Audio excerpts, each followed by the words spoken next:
Assalamualaikum warahmatullahi wabarakatuh. Pada kesempatan kali ini saya akan membahas tentang metode pembelajaran blended learning. Ya, pertama-tama perkenalkan, nama saya Irtiah Inaya. Saya merupakan mahasiswi Tarbiyah semester 5 program studi pendidikan agama Islam.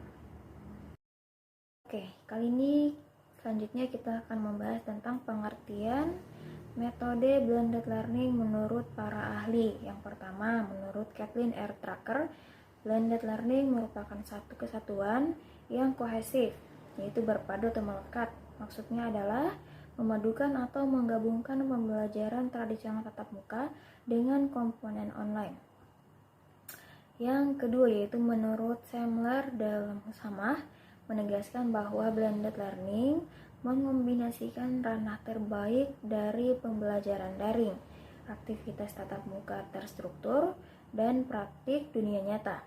Sistem pembelajaran daring, latihan di kelas, dan pengalaman on the job akan memberikan pengalaman berharga bagi diri mereka. Blended learning menggunakan pendekatan yang memberdayakan berbagai sumber informasi yang lain.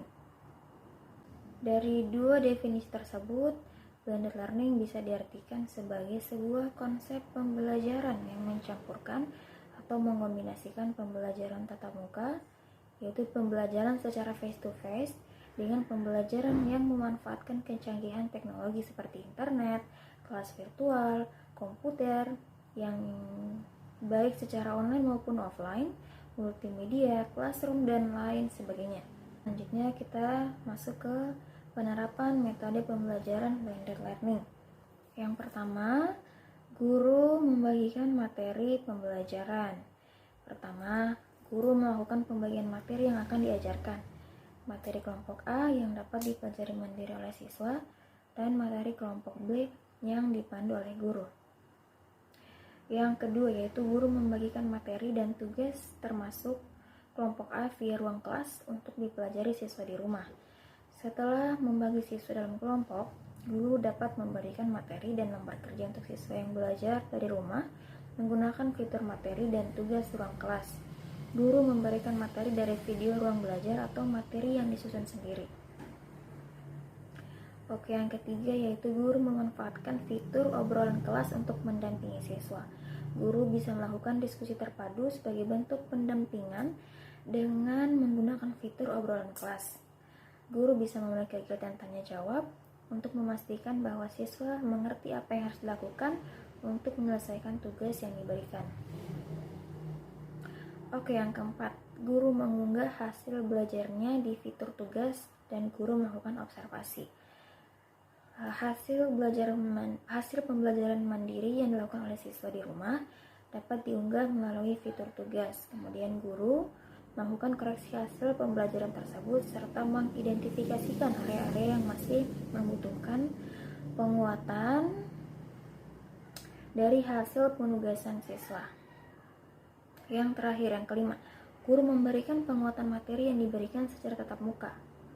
Saat siswa mendapatkan giliran untuk belajar secara tatap muka di sekolah dengan kapasitas setengah dari jumlah total siswa di kelas tersebut, guru dapat memberikan penguatan atas materi kelompok A yang diidentifikasikan masih cukup lemah berdasarkan hasil penugasan siswa.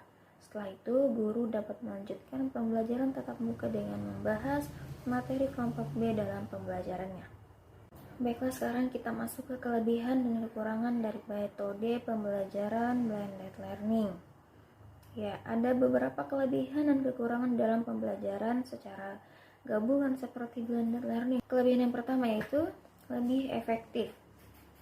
Blended learning lebih efektif karena siswa dapat mendapatkan keleluasaan untuk mencari tahu sendiri sumber informasi yang bisa didiskusikan di saat kelas berlangsung. Yang kedua, fleksibel. Siswa dapat mendapatkan pembelajaran dimanapun dan kapanpun sesuai dengan kesepakatan yang telah terjalin. Yang ketiga, hemat tenaga dan ongkos. Siswa tidak perlu datang langsung ke sekolah sehingga harus mengeluarkan uang dan juga tenaga. Selain itu, biaya uang saku juga tidak perlu keluar karena siswa berada di rumah. Sedangkan kelemahan dari learning antara lain yang pertama yaitu biaya tinggi. Dalam hal ini adalah biaya sarana yang mendukung pembelajaran daring seperti laptop, gawai atau handphone, internet, serta alat pendukung yang lainnya. Oke, yang kedua yaitu berpotensi tidak mencapai target. Karena siswa tidak dimonitor secara langsung, ada kemungkinan siswa tidak mengerjakan tugas yang diberikan.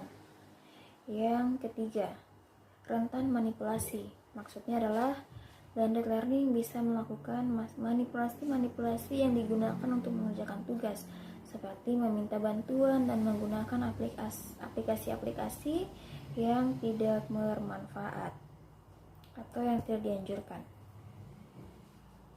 Yang keempat, semua bergantung pada sumber daya teknologi. Maksudnya adalah kelancaran dalam proses pembelajaran akan sulit dilakukan ketika teknologi tidak tersedia, misalnya seperti internet yang putus, laptop yang tidak mendukung, dan masalah-masalah teknis lainnya. Kita masuk ke manfaat blended learning. Bagi para siswa, blended learning memiliki beberapa manfaat yang dapat dirasakan. Di antaranya adalah meningkatkan hasil pembelajaran.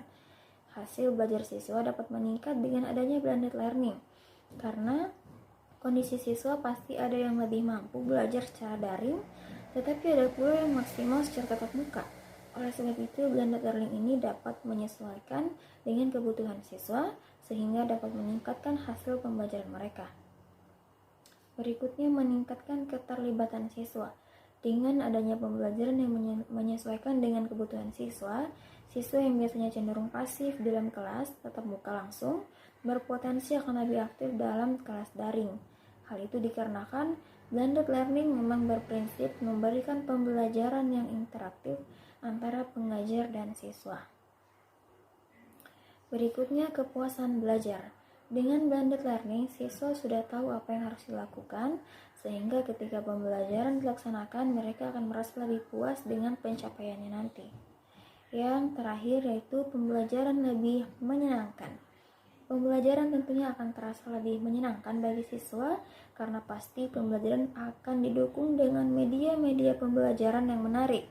Tak hanya dengan tulisan saja, tetapi juga bisa dengan audio visual yang terasa lebih menarik bagi siswa. Oke, mungkin itu saja pemaparan materi dari saya. Lebih dan kurangnya mohon dimaafkan. Saya tutup dengan ucapan wabillahi taufiq wal hidayah. Wassalamualaikum warahmatullahi wabarakatuh.